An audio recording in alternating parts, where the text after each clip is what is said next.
Welcome to the Tactical Business Podcast today. And our guest is Daniel Shaw, veteran, entrepreneur, and firearms influencer. Daniel, how are you doing today, sir? I'm doing good. Thanks for having me on here. Absolutely. I'm so excited to talk to you. You have such an interesting story. And every time I hear it, I pick up little pieces that I just am amazed by kind of this Forrest Gumpian life that you've got going on right now, which I like. So let's start with a little. Did I stun you? Did I stun you into silence with a The Forrest Gump? Forrest Gumpian life. Yeah. I don't know about that, but sure. Well, to a normal person like me who was never in the military, and it's all I love hearing all those stories. So why don't we start there? Why don't we start with a little bit about how did you get into the military? Why did you enlist? And a little bit about your experience there. Yeah, I haven't told that story in a long time about how I joined the military. Nobody cares about that anymore.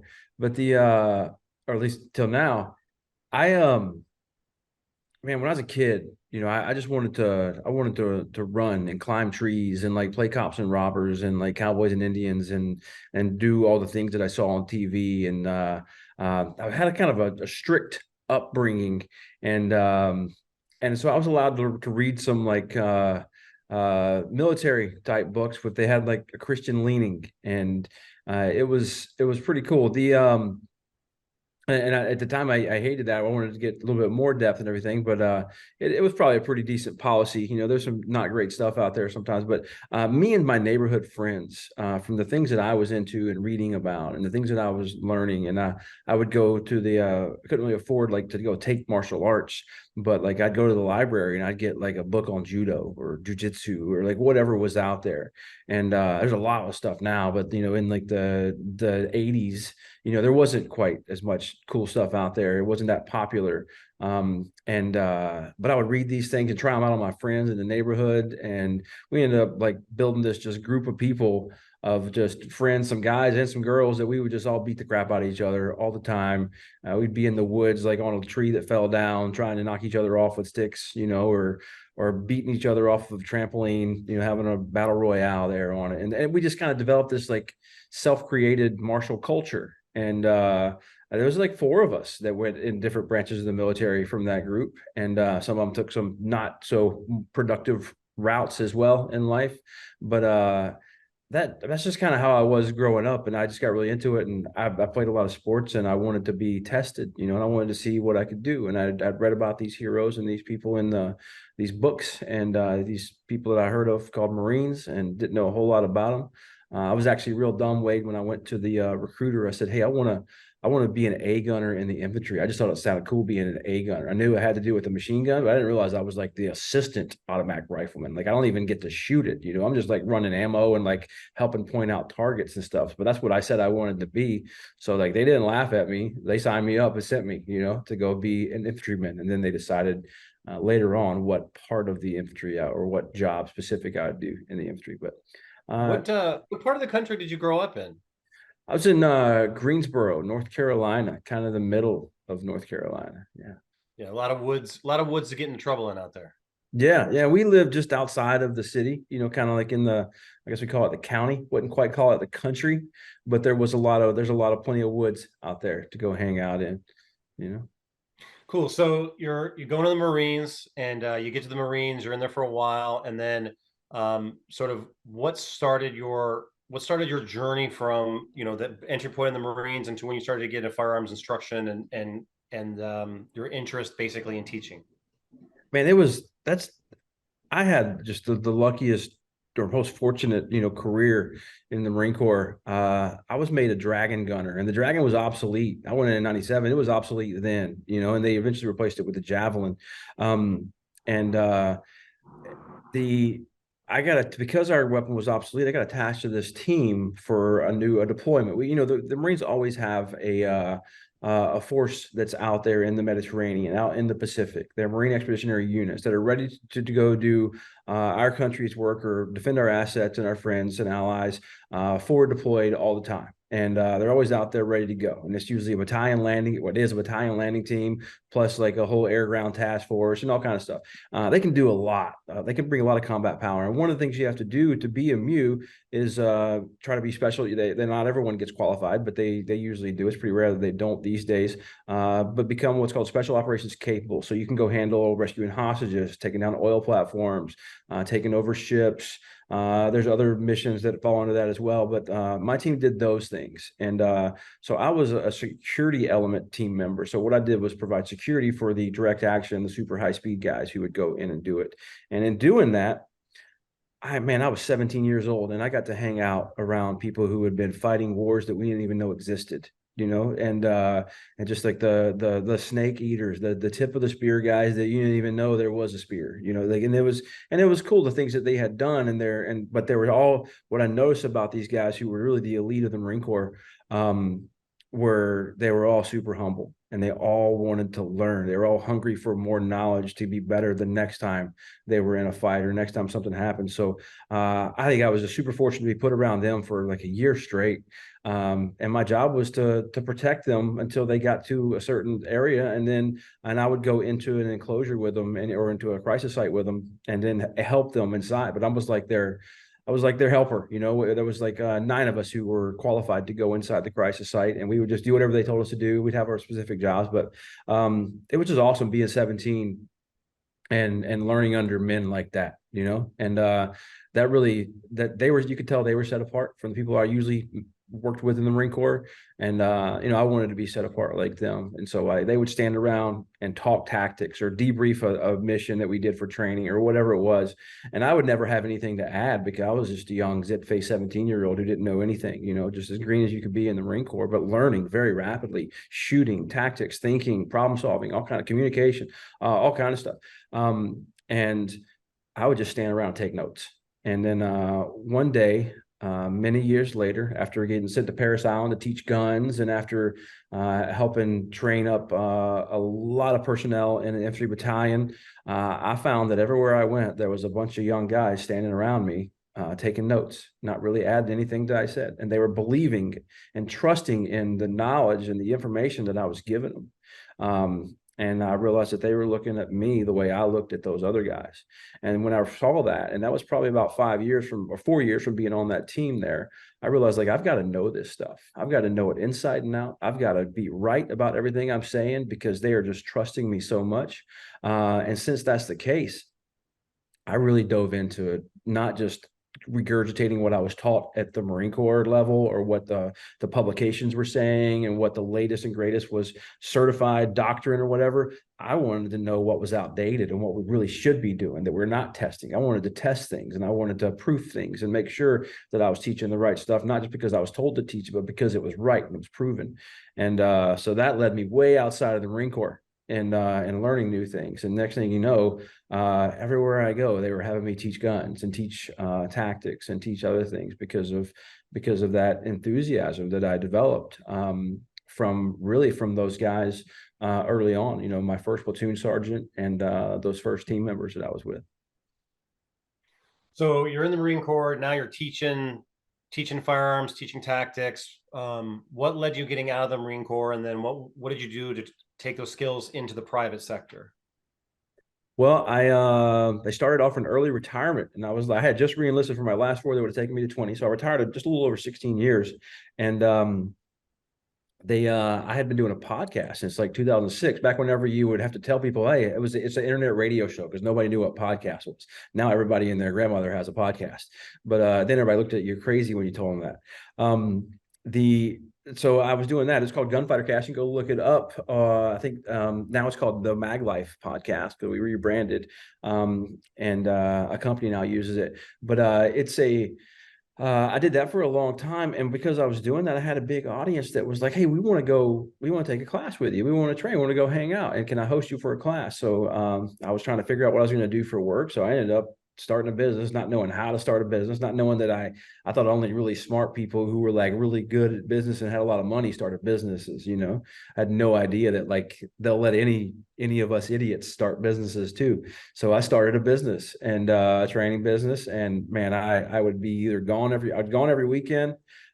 teaching. And when I was at home, I was fixing a broke website, trying to figure out how to run a website and trying to figure out how to run a business and try to figure out how to make money. And I had like 4 classes away from finishing a bachelor's degree in business management, but it was all worthless. I mean, it's not worthless. There were some good things. It's like Wikipedia. It's a good place to start, but you're not going to cite it or anything. But the doing it is where I really learned a lot of things the hard way, and learned a lot of the questions I needed to be asking. And so I just started traveling around teaching, and it just took off. And I eventually got somebody noticed, and they were like, "Hey, we need you to come out here and work with us." So I worked for an academy in Kansas for a little while, and that was I learned more about business there because I learned another aspect of business, and I started learning sales because it was tied into a gun store and a range and everything else. So I learned more about policy and OSHA and all kind of other stuff that I didn't think I would ever have to care about. It all suddenly mattered to me, and so I just kept learning stuff, and what I really have learned along the way, if I zoomed all the way to right now, it's like I learned what I like to do and what I don't like to do. But I also learned that we can do pretty much anything if we're willing to work for it, put in the time. No, so I know a lot of people that are probably, coming out of the armed services that and veterans that may want to start a business. What are some of the mistakes that you made that maybe you can help them avoid? And then what are maybe some of the positive things that you can remember that you definitely like, yeah, you should definitely do this? Can you think of anything kind of that might help someone that is coming out of the military and saying, okay, I do want to start some kind of training business, or I do want to do, get into being an entrepreneur? What are some of the mistakes that you maybe made that you could help them avoid?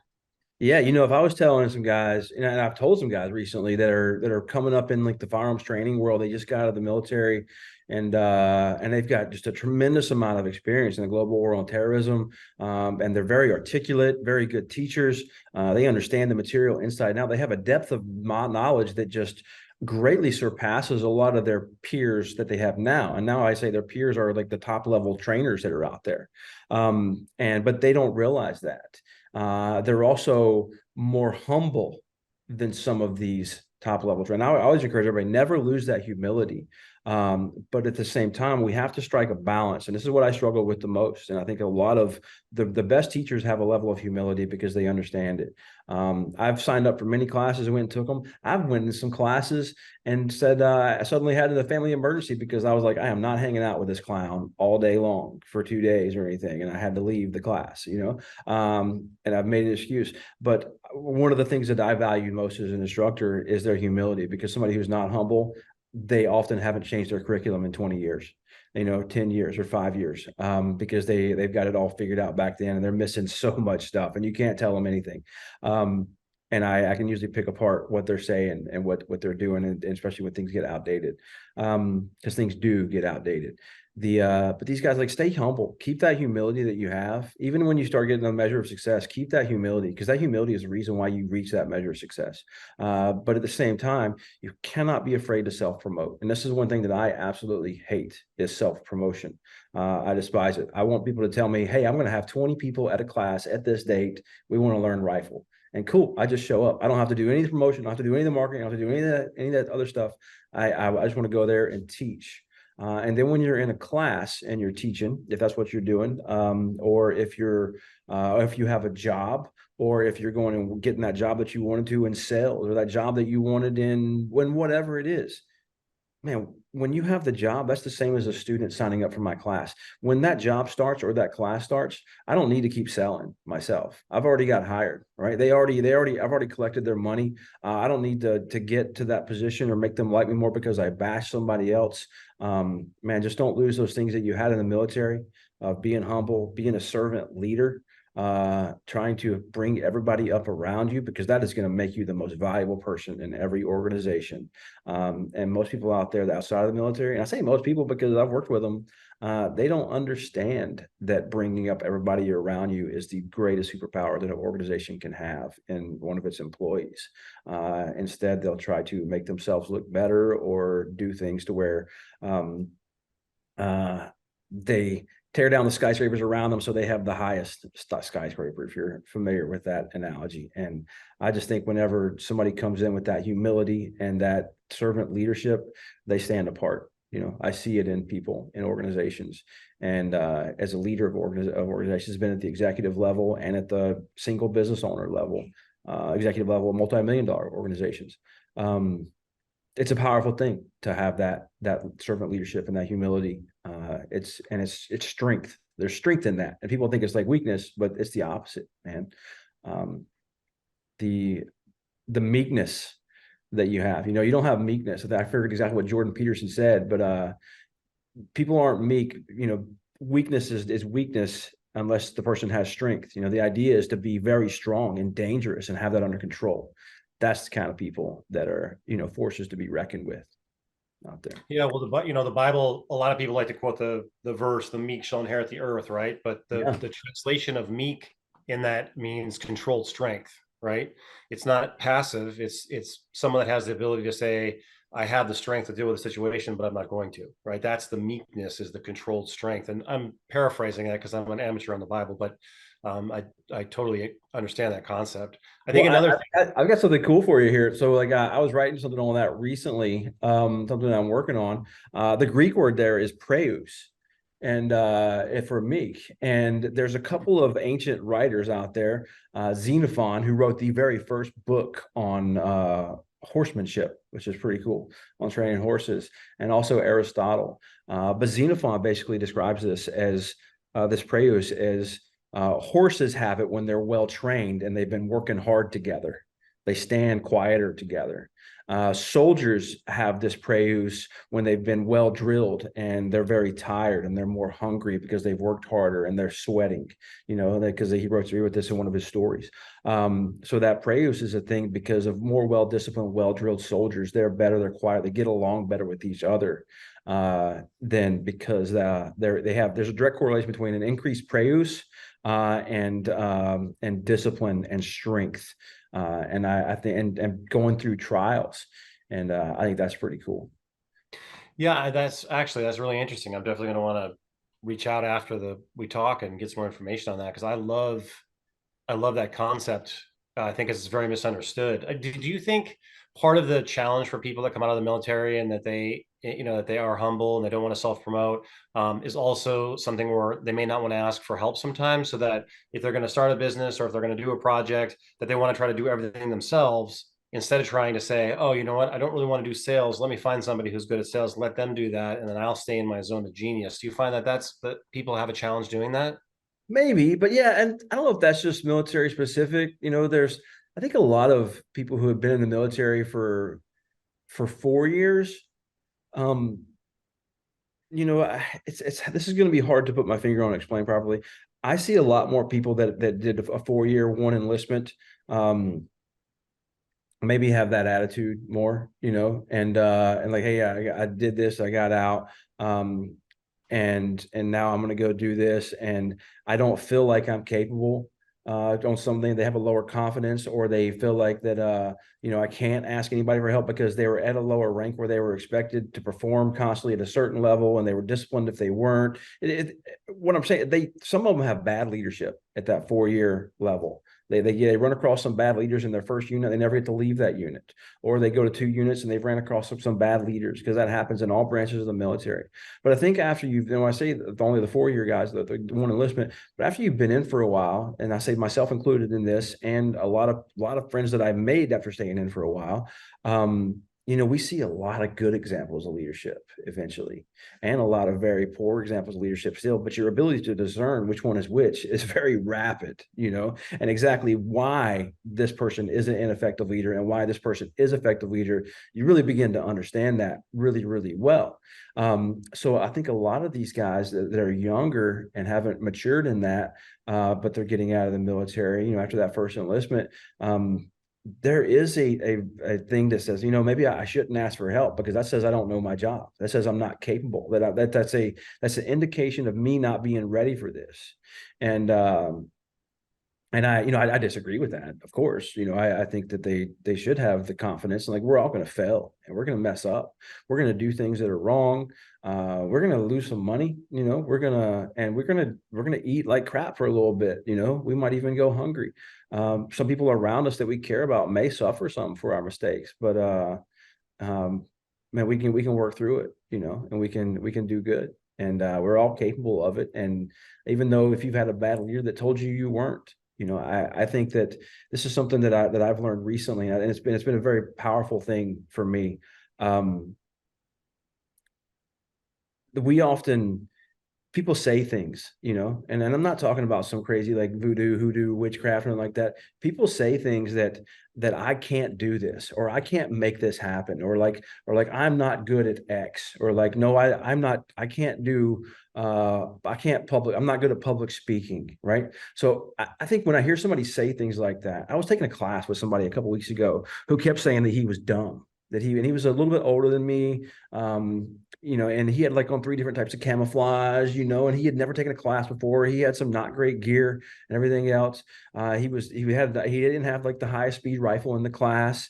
Um, and he didn't really feel like he belonged in a lot of ways. And he ended up being right next to me. And I was like, man, this is perfect. This is going to be awesome. This guy's going to be with me, because he had very low confidence. And so I kept helping him, talking him through stuff and throughout the day. And he kept saying, and when the coach came down there and talked to him, one of the assistant instructors, he was like, oh, no, I'm an idiot. I'm dumb. I'm an idiot. And I grabbed him one time. I was like, dude, stop, man. Stop saying that. Stop saying that you're dumb. Stop thinking that you're dumb. Stop thinking that you're an idiot. Don't just stop saying it, but stop believing that. I was like, somebody throughout the years, somebody a long time ago or recently, I don't know, told you that. I was like, but they're wrong. There is an evil force in this world that is here to steal, kill, and destroy. And I believe that when someone has been told that, they've been convinced a lie like that, it's to keep them from doing their purpose in life. It's to keep them from doing the thing that they are supposed to do. So his belief that he is not smart, that he can't do things, that he's dumb, that he does every time he runs into a problem, he goes back to that because somebody told him that. They told him that lie. That has held him back from his true purpose. And whenever you have something like that you believe that you can't do, that's exactly what you need to be doing. Even if it's not your purpose, it's so that you get more comfortable at being uncomfortable or being out of your comfort zone. So that's what you need to go after. That's what you need to engage with, not just keep that same mindset of like, I've never been able to, so I've convinced myself that I can't. Like, man, you've been convinced yourself because you can't, because there's powers that exist that are doing there. They're scared if you ever start doing that thing. Yeah, well, and I think it's powerful because that person, the fact that he went to go get training, the fact that he went to go to a class, Yeah, that takes a level of courage to do that. So, absolutely. so a lot of people don't do that. A very small percentage of people actually go get training or go to a class, compared to the larger whole. So I mean, it's like, yeah, he definitely had that courage. It's just a question of like getting those reps in so that he can start to see that That's for all he himself. needed. And he wasn't dumb. He's like farm smart, man. The dude could like fix your plumbing, your tractor, like pour concrete, build your house. Like the dude's like far from dumb, super Dude, well, smart. that's all the guys I grew up with in North Dakota. So you take an 18-year-old from 1985 in North Dakota and they can fix anything. You transport them in time to now, Yeah. right? Anything, car, And plumbing. tough, man. Just the weather you got to fix stuff in. Yeah. Yeah, there's some corn-fed North Dakota boys. They get pretty big. So, um, okay, so and I think that's a good segue into doing something that makes you uncomfortable, doing something that's your life's purpose. So you're going through this entrepreneurial journey, you're having success, you're getting notoriety as an influencer, you're flying all over the country, and then after a while, I know that you sort of changed paths a little bit and into something a little bit more of like volunteer type things, like things that are more positive for the community. So things like the Tango Yankee project. So let's talk about that for a little bit. What is that? What was the transition to that? How did that come about? Kind of walk. I know all about it, but let's walk the people who don't know about it. Walk them through it. Yeah. I've always not been a big fan of assholes, right? And I've also really enjoyed like serving and volunteering. I started volunteering at a fire department when I was in, I think it was the year 2000 was when I first started volunteering at a fire department. I wasn't even 21 yet. And it was in Beaufort, South Carolina. I was stationed at Paris Island. I did that for a few years. And then I would go, I would go volunteer with things and do stuff whenever opportunities came alive. Not working parties in the Marine Corps. If any Marines are out there, you don't volunteer for that stuff. Don't volunteer for stuff when you're on active duty. But then, I started getting into some other stuff later on. But the whole disaster stuff, and we'll get to that, I'm sure, here shortly. But the Tango Yankee project was actually, I had me and my wife and youngest son, we had just moved into an RV because we wanted to live in an RV. We wanted to try to live small. We knew we were going to start traveling around a lot. I was going to teach classes and take classes, and just instead of flying, we could all go. And it was like, well, let's try it, you know. So we got a little RV, and it was about to be wintertime, and we were just going to see how it was. And somebody did something really nice for me and bought like a big 100-pound propane tank and filled it up and everything. And he didn't even know we needed it and that we didn't really have a lot of money to get it or anything. But he just texted me. He was like, hey, just put this out in front of your RV. You know, it's about to get cold. You're going to need one of these. And so he came by to make sure fittings were all good. And I had just got a patch from a unit that I was teaching that was really cool. I had never got one before, and it was a really small patch. You know, you just hold it in your hand, little rectangle. And I wanted to give him something to say thank you, because it really meant a lot to it. Just like, not just the fact of what he did, just his thoughtfulness for doing that. And so I shook, and he also went out of his way. He works like 4 hours away, and he drove 2 hours out of his way to come to my place before he went to his house after working a whole week, because he's gone for a whole week. But it was just even more than just what he did. So I put that in my hand, and I shook his hand, and I gave it to him. I was like, I want you to have this, because like it's a thing that means a lot to me right now, and I want to show you how much this means to me. So after that, I thought about this for a while. I was like, man, I want to make a challenge coin just to say thank you to people, you know. And I looked in the challenge coins, and they're like expensive. So I decided that wasn't a thing that I was going to do. So I found these poker chips, and I helped a friend that helped, as a graphic designer, help me design them. And I was like, I'm going to make these chips, and I'm just going to tell people thank you every time they do something nice for me or for anybody else or anything cool. And it's going to be a way to say thank you, like a challenge coin, because that we used to give away in the military. And then all my friends wanted them. You know, when I gave them one, it was like, well, where could I get some so I could have one and pass it on? And I'm like, man, that's a great idea. We should just have everybody passing these on to each other out there in public. So I ended up ordering some more, and then ended up making a website and put them up for sale. And even since then, I've done next to zero marketing for them. But you know, we sell quite a few a month, and it's a cool thing. They're in, like, I think last time I checked, like 17 different countries we have Tango Yankee chips in. They're all over the world, and people they hand them out. Everybody, it's just a little poker chip, really cool, and it's got a Marcus Aurelius quote on it that says, "Be the one to show an attitude of gratitude in the present moment." And then on the back of it, it says, "What you do in this life matters." And that's why that's the initial, the very first generation of them still says that what you do in this life matters, because I believe we're put here for a reason, and what we do in our life matters. And I want people to know that what they do in their life matters. So I tell people to keep 2 of these in your pocket, you know, like walk around. If you see somebody who buys coffee for somebody who forgot their wallet, or holds the door for somebody, goes out of their way, or it's a friend that you really appreciate, or whatever it is. It could be a stranger or somebody you know. It could be a veteran. It could be anything. That vet wearing the World War II hat. Anything, doesn't matter. Or it could be somebody who's never been in the military, first responder, or anything. No big deal. It's not for any specific group. It's for humans. And excuse me. You hold it in your hand. You just shake their hand and leave it in their hand, and tell them why you're thankful for what they did. Well, I saw what you did, and I really appreciate that, and that was awesome. And then you tell them to pass it on, or they can keep it. I often give people 2 of them, like one later on that after we talk for a second, just so they can give it away, because people want to keep that one. It's going to be a special moment. I can't tell you how many tears I've seen from giving them a chip, because people aren't used to people recognizing their kindness. People are used to assholes all day long, looking for evil everywhere, looking for the bad stuff in society. But if you've got one of these in your pocket and you're looking around for somebody doing good to give one to, you're going to be behaving in a way that deserves those chips, and you're going to be looking for goodness out there. And when you look for goodness, you find it. When you look for bad and evil and fault, you're always going to find that too. So that's what these little chips do. And we started in 2013, and they've been pretty magical, man. It's pretty cool. What's the website? TangoYankeeProject.com. Perfect. All right, cool. Yeah, I mean, I definitely think the world needs more positivity, especially right now more than ever. You know, I mean, I feel like after the last few years, a lot of people are jaded. A lot of people, they're, you know, they've been cooped up, or they're off their game, or things aren't going in their life the way they wanted to. And you never know what little piece of goodness that you can do to Yeah. help someone that changes their whole life. It's funny. My son works at at a donut shop, oldest son. And he told me that there was this guy who just arrived. He just immigrated here, and he works with them, and he's from Ukraine, and he said they were talking with like all the people hanging out when they weren't busy, and he was like, he said something about racism or something, and like it was like this people were like really, it really mattered what race people were. And my son and people were like, yeah, nobody really cares, you know. And he's like, well, then this about the something else that was, I forget what it was, but he named off like 5 or 6 things that just if you only stayed on social media, if you only scrolled Instagram, TikTok, or the news or whatever, you would think this is the United States of America. This is how things are. So he had this perception that was based on the like the news media and what ads come up and what your feeds fill with on Twitter. He had this Twitter version of America. And if you have a Twitter version of America, you think you're going to die of a disease if you walk outside. You're gonna have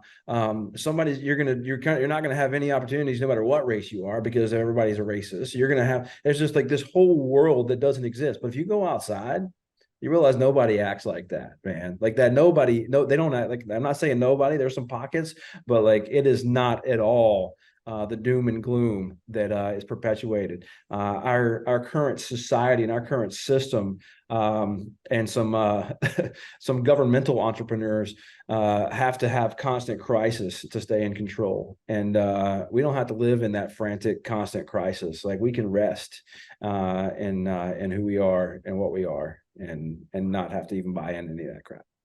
Yeah, no, I agree with you. And when we deal with crisis, we want it to be a real crisis, right? And so I think that's a great opportunity to talk about. So you're doing the Tanky Yang, or the why can I not say that today? The Tango I was about Yankee. to say how good of a host you are, how like running these Right? segues. He's like, man, he's about to take us into disaster You after know I'm going to. I'm You like, gave Wade it to is me. on I was like, point. I just take what's given to me. I mean, the guest gives it to me, and I'm just like, oh, here we go. We're gonna move this way. So, so you're working on the project, and but there are real, there are real crisis events that happen. So walk me through your crisis team. How did that come about? What is it? Where's it at now? So I got to do some humanitarian stuff whenever the Fukushima disaster happened. I was stationed in Okinawa, Japan, and was a little bit involved in that. Not heavily. I was kind of more like, and we were in Okinawa, so we weren't on mainland, and I was just doing like watch stuff, like as in a skiff, and just kind of helping with whatever could happen, answering phone, moving stuff around, whatever I could do. And I saw, and I got sent to us after that happened. It kind of prompted some local stuff to start having some training that happened locally. So I started taking some classes there, and from like USAID and USAID and that kind of stuff, and learned a few things about what we do as far as humanitarian stuff as a country. And I thought that was really cool what we do. And so when I finally got back to the U.S. after my retirement, one thing that I wanted to do was try this disaster stuff to like help out with a hurricane. And Team Rubicon is the first organization that I joined, and I'm still a volunteer leader with them. But in 2017, I started with them, and I went and just drug limbs for people cutting trees up, after a hurricane that hit North Carolina. And I've deployed quite a few times since then. I've been a task force leader with them, and helping what we call blue skies when there's not a disaster, growing the organization and training people. And I love that side of it. I love the incident management side of it, the system that we use in the U.S. and really internationally for managing these disasters, and the leadership pieces of it and everything else. It's problem solving, and it's a lot of hard work, but it's a lot of fun. And then my wife and I both do this, and then we volunteered with Samaritan's Purse a few times for tornadoes and hurricanes, and another awesome organization to go hang out and volunteer with. And it just does tons of good internationally. And we got to a point where and I love volunteering with Team Rubicon. I love volunteering with Samaritan's Purse, but they're big, and they're slow, and they're clunky, and they have a lot of liability things that they have to worry about. And because they're big and they're clunky and they have tons of employees, I have myself and I have my wife, and we are a nonprofit. We have a nonprofit organization, and we have a few other people that help us out. and that have shirts. We call them red shirts because we wear red shirts, and you come working with us one day, we give you a shirt. You show up, you get a shirt to wear all that day, and then you're one of what we call a red shirt. I stole that from Team Rubicon. They have gray shirts. I've got blue shirts, red shirts. With every disaster organization wears a different color shirt. Like Southern Baptist wears yellow, Samaritan's Purse wears orange, Team Rubicon wears gray. So like everybody's got a different color shirt, and so we really care a lot about our red shirts and that red shirt experience, that they have a great experience, and that's a pretty deep and moving thing that can happen in a disaster for those volunteers that come out. But we decided to start our own because we got tired of waiting on these big organizations to say that we could do stuff that should already be done. And we didn't want to wait on them anymore. So we wanted to stay small and very agile, but also highly focused and highly trained. So we're both volunteer firefighters. We're in EMT school. I eventually have some grander designs on having an urban search and rescue team that's internationally deployable. And I think we're probably a year or two from that. But what I can do right now, which is really cool, which is a small group, is we can go into a community, and a lot of times these communities get overwhelmed in the poor areas along the coast, and the tornadoes in all these small towns all over the country. When a tornado comes, their incident management team is either non-existent or they've never done this before. And now they have to manage a massive incident that could have lives lost, that could have a search and rescue happening, road blockages, a lot of stuff. So we can do route clearance. If it's a hurricane, I can be there for the hurricane to run over us in a semi-safe area. And then we go out and start clearing routes so people can get to their medications. People can get away from their medication. The first 72 hours is the most important after a disaster. People start dying if they don't have refrigeration for some of their medications. Small injuries for a large subset of the population begins to be very, very dangerous injuries, but in that 72-hour window. So being able to clear routes is a capability that we have. We're working on the capability of when I get a little bit more money,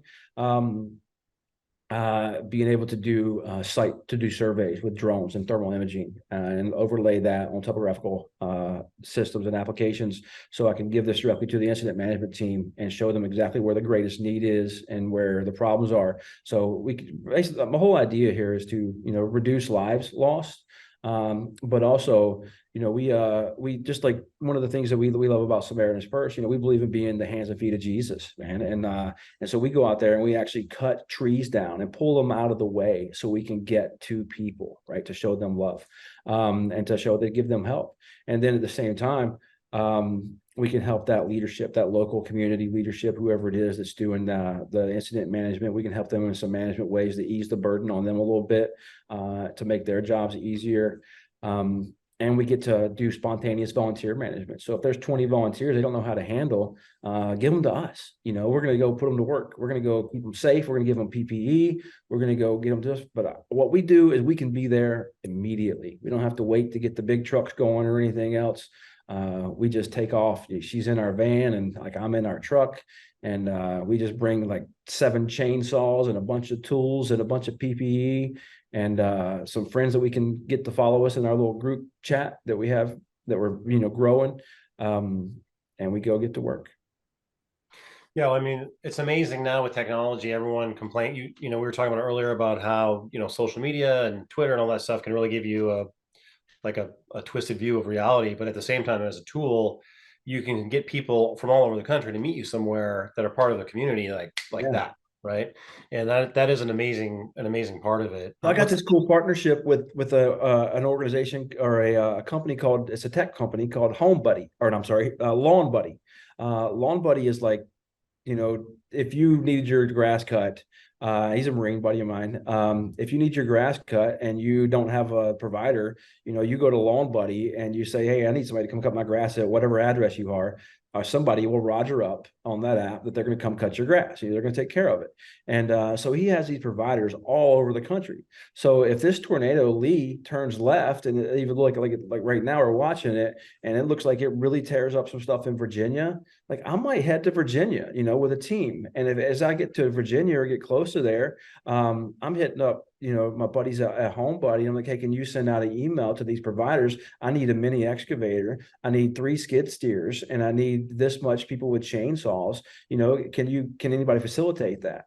And he's got this network of people that will help me get heavy equipment that I don't have or I can't take out there, and possibly even personnel, because they're all people who want to help out in their communities, and they're part of that list. So the technology is awesome, man. And even a small thing, like he's making money and running a business and employing a lot of families with his tech company that he had the idea for and designed and grew, and now he's using it to help me, and we're able to help more people, and employ more people. It's cool. Well, yeah, it's like, why do you need to transport all the equipment out there? The United States has equipment everywhere, right? So I Yeah, mean, if I'm in Virginia Beach, so I we're see it too every day. small, so I don't even own any equipment.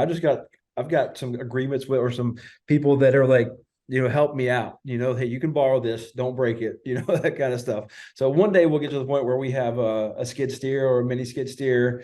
We'll have a mini X and trailers and stuff. We're not quite there yet, but we've got a lot of good hand tools. And cool thing, in between disasters, like we don't have any tornadoes or hurricanes that we need to go help with right now. So we recently built a wheelchair ramp for a diabetic that recently lost both of his legs to diabetes and stuff. So we find ways to go out there and show love to people, and also keep red shirts involved and keep them doing stuff locally. And whenever I get this model kind of nailed down, I hope somebody out in North Carolina starts, a chapter of what we're doing, same name and everything else. And then somebody out in California does, somebody in Louisiana. Like I would love for it to grow, and I would help people to grow it, whatever.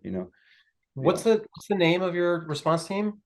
Team Whimsy, right? That whole idea of not waiting, not taking our time. We would do it on a whim. We'll be right there as fast as we possibly can. Yeah, no, and so I just want to make sure people know the name of it, because, like I said, I think something like that could grow with different chapters all over the country. Do you know what I'm saying? And especially with the sort of how decentralized it is, I think that keeps it nimble. I want to talk about one I'm a more. I huge want fan of the decentralized command structure from the military. Yeah, absolutely. Yep. to. And the boots on the ground making decisions. But yeah, it's teamwhimsy.org. And we're a 501c3, and there's other way to help, donate or whatever, up there on the website. And you can contact, ask any questions or anything. Yeah.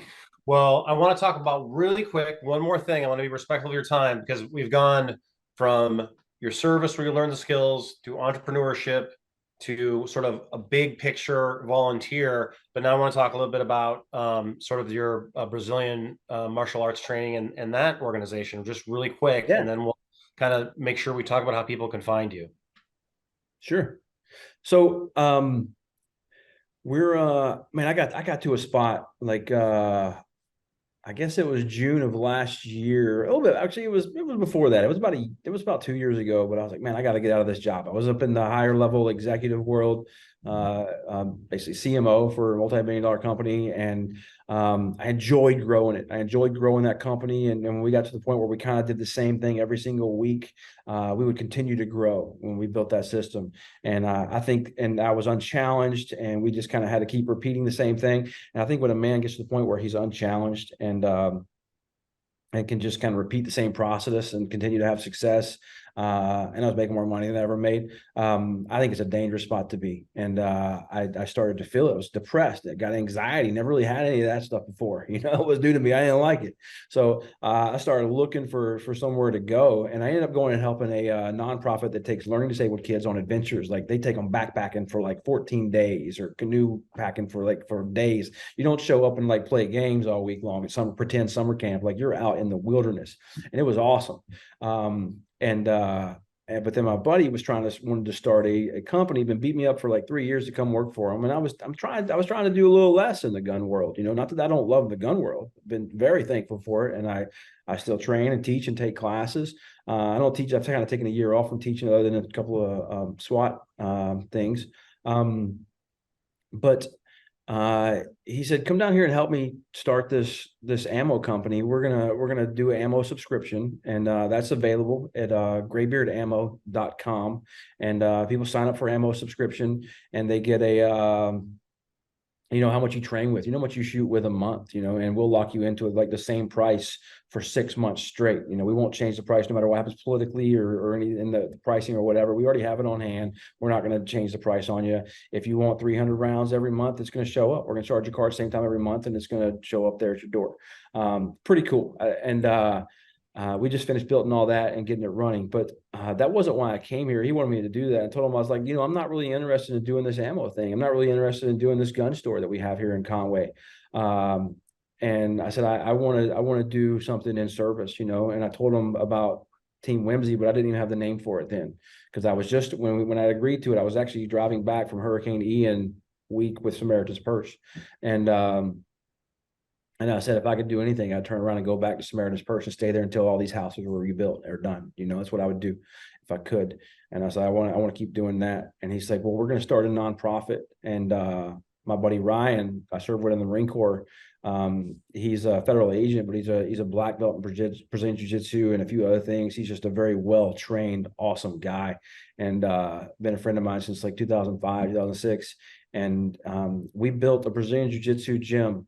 Huge, nice, awesome, tons of mat space around him to be able to do his thing. And we've hired another couple of other really awesome guys, Brazilian Jiu-Jitsu black belts, to help teach classes and to run. One of them's running the organization, and he just does an amazing job.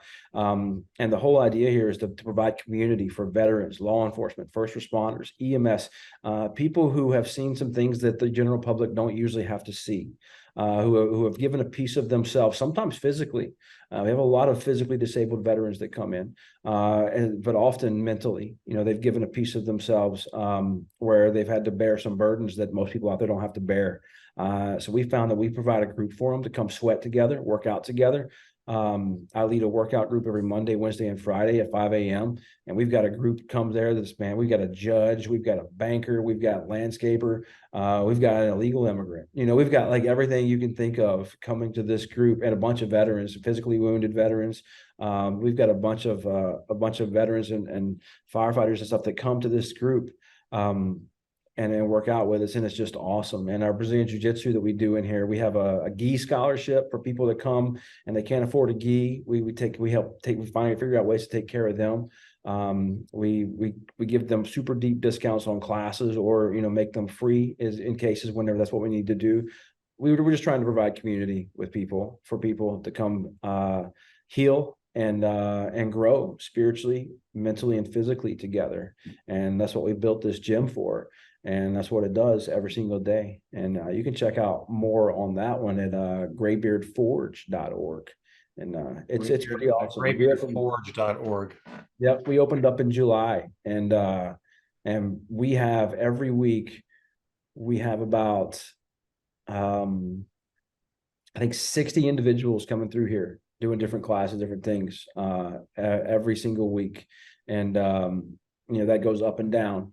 But we have it's growing very quickly, and it's doing good. And when people come in and we tell them about it, they're like, this is here in Conway? This is a thing that I can do here? I'm like, yeah, let's go look at it. And it blows their mind.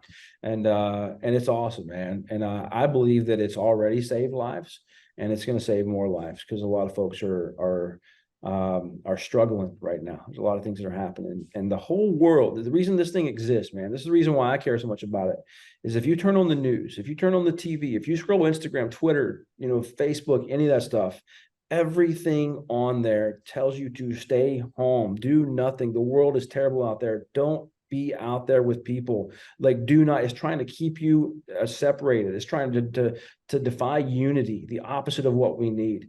So when we have community, when we have people together, everything's trying to fight community. Every time something's trying to fight physical, mental, and spiritual fitness, it's telling you lies constantly, from the lies of the food groups all the way to like what you're seeing in tonight's news. All right. It's all lies designed to keep you from being physically, mentally, and spiritually fit with the community. If you look closely, that's it. That's a tactic that's being used.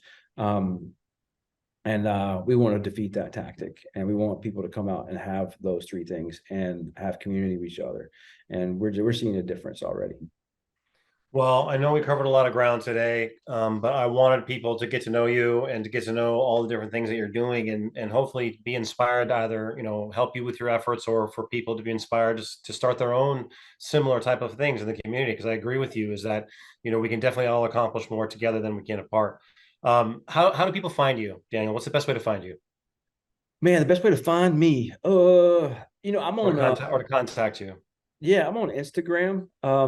That's kind of the one that I use the most is Instagram, and it's Daniel Shaw 03XX on Instagram. Also Facebook, I think it's the same thing. It might be my MOS, so it's just Daniel Shaw 0369 on Facebook.